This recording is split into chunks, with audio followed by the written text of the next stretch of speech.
नमस्कार साथियों अगर आप कोई प्रॉपर्टी खरीद रहे हैं तो सावधान। देखिए, यहाँ पे मैं एक चीज़ आपको बता दूँ कि 12 साल के बाद भी आपकी रजिस्ट्री कैंसिल हो सकती है। क्या नियम है वो आप जान लीजिए और आप अपनी रजिस्ट्री कैंसिल होने से बचा सकते हैं, क्योंकि बहुत ज़्यादा धोखाधड़ी हो रही है। ठीक है? एक चीज़ साथियों, और अगर आप कोई कानूनी सलाह लेना चाह रहे हैं तो कॉन्टैक्ट नंबर वीडियो की डिस्क्रिप्शन में मिल जाएगा। या कोई ज़मीन खरीद रहे हैं उसके बारे में आपको डॉक्यूमेंट्स वेरिफिकेशन करवाना है कि ज़मीन विवादित तो नहीं, डबल रजिस्ट्री तो नहीं, तो वो भी आप चेक करवा सकते हैं ज़मीन सही है कि नहीं। ठीक है? देखिए साथियों, एक चीज़ मैं आपको बताऊं, अगर आपने कोई ऐसी ज़मीन खरीदी है जिसकी पहले से रजिस्ट्री हो चुकी है, पूर्व में रजिस्ट्री हो चुकी है और उसके बाद आपने खरीद ली, तो वो रजिस्ट्री आपकी 100% कैंसिल होगी।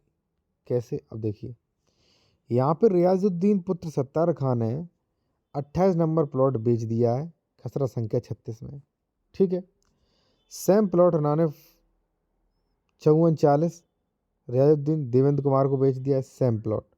अब एक ही प्लॉट की डबल रजिस्ट्रियाँ हो गई। तो साथियों, अब हुआ ये कि पहली रजिस्ट्री तो मान्य होगी, ठीक है, चाहे वो भले ही दाखिल खारिज करा पाए ना करा पाए। दूसरी वाली रजिस्ट्री कैंसिल हो जाएगी। क्यों? क्योंकि प्रॉपर्टी ट्रांसफर एक्ट सेक्शन 3 के अनुसार और रजिस्ट्री एक्ट के नियमों के अनुसार दूसरे वाले ने जब खरीदी तो इसको चेक करना चाहिए था कि पहले इसकी ज़मीन की पहले कभी रजिस्ट्री तो नहीं हो चुकी, कोई एग्रीमेंट तो नहीं हो रखा है, ज़मीन बच भी रही है कि नहीं। यानी कि जांच पड़ताल करना जो खरीद रहा है उसका कार्य होता है, कर्तव्य होता है कि भाई इसकी जांच पड़ताल आप करवाइए। इसने की नहीं। अब यहाँ पे जो है लास्ट वाली रजिस्ट्री कैंसिल होगी। अब देखिए उदाहरण, यहाँ पे सबसे बढ़िया उदाहरण देने जा रहे हैं आपको। ठीक है? एक चीज़ और, अगर आप कोई कानूनी सलाह लेना चाह रहे हैं विशेषज्ञ द्वारा, या कोई ज़मीन खरीद रहे हैं उसके बारे में डॉक्यूमेंट चेक करवाना, जैसे मान लीजिए डबल रजिस्ट्री तो नहीं, अंश से अधिक विक्रय तो नहीं, 143, 80 ज़मीन सरकारी तो नहीं, कोई केस तो नहीं चला, ये सारी चीज़ें आप चेक करवा सकते हैं मेरे द्वारा। ठीक है? कॉन्टैक्ट नंबर वीडियो की डिस्क्रिप्शन में मिल जाएगा। अब साथियों, हुआ यूँ कि एक व्यक्ति ने 2008 में ज़मीन खरीद ली थी। यहाँ पे देख सकते हैं 18/1/2008 को खरीद ली थी। ठीक है? ए से कब खरीदी थी? ध्यान रखना थोड़ा, 2008 को ए से खरीद ली थी। दाखिल खारिज करा नहीं पाया तो खतौनी में नाम हुआ ए का, क्योंकि खतौनी में अपडेट नहीं हुआ था, तो इन्होंने 2019 को फिर बेच दी बी को। और 2019 में जो है बी ने दाखिल खारिज करवा लिया, तो रजिस्ट्री भी करवा ली। जब इन्हें पता चला 2022 में, तो उन्होंने निरस्त करवा दिया। देखिए, उन्होंने पुनर्स्थापन प्रार्थना पत्र दिया 17/1/2021 को।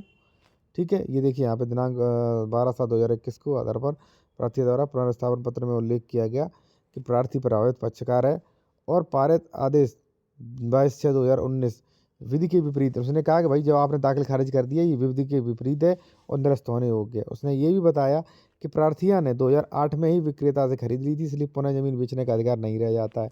अर्थात विक्रेता द्वारा पुनः दिनांक 6/5/19 को किया गया बैनामा प्रभाव से शून्य है। ठीक है? और यहाँ पे शून्य कर दिया। ठीक है? तो कितना बड़ा लॉस हो गया। तो अब कहने का मतलब प्राय ये है आपसे कि भाई, अगर डबल रजिस्ट्री है तो ऐसी कंडीशन में रजिस्ट्री कैंसिलेशन के चांस बहुत अधिक रहते हैं। उदाहरण के तौर पे ये है घाटा संख्या 162, एक ही ज़मीन है साथियों।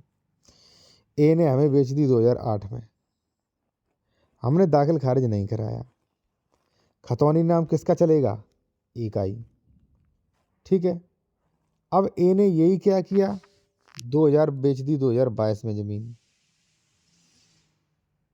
ए ने सी को, और सी ने दाखिल खारिज करा लिया 2024 में। हमें जैसे ही पता चला 2024 में, अरे भाई ये तो ज़मीन मेरी बेच दी इसने फिर दोबारा, और दोबारा चूना ऐसे लगा दिया क्योंकि भाई दाखिल खारिज था नहीं, खतौनी पर अपडेट। ठीक है ना?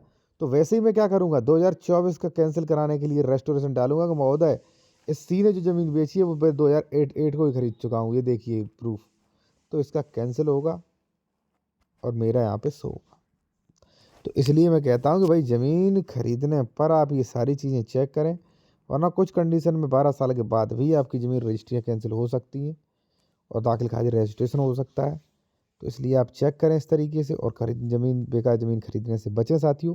वैसे लिमिटेशन एक्ट में लगभग 3 वर्ष है, लेकिन आपकी जानकारी के बाद। कई लोग होते, मान लीजिए 10 साल बाद जान पाते हैं भाई, वो बाहर नौकरी कर रहे हैं भाई, हमने तो खतौनी देखी तब पता चला कि भाई ये तो अनर्थ हो गया, तो फिर हमारी रजिस्ट्री तो कैंसिल होगी, न्याय तो मिलेगा ही हमें। तो ये चीज़ें हैं साथियों।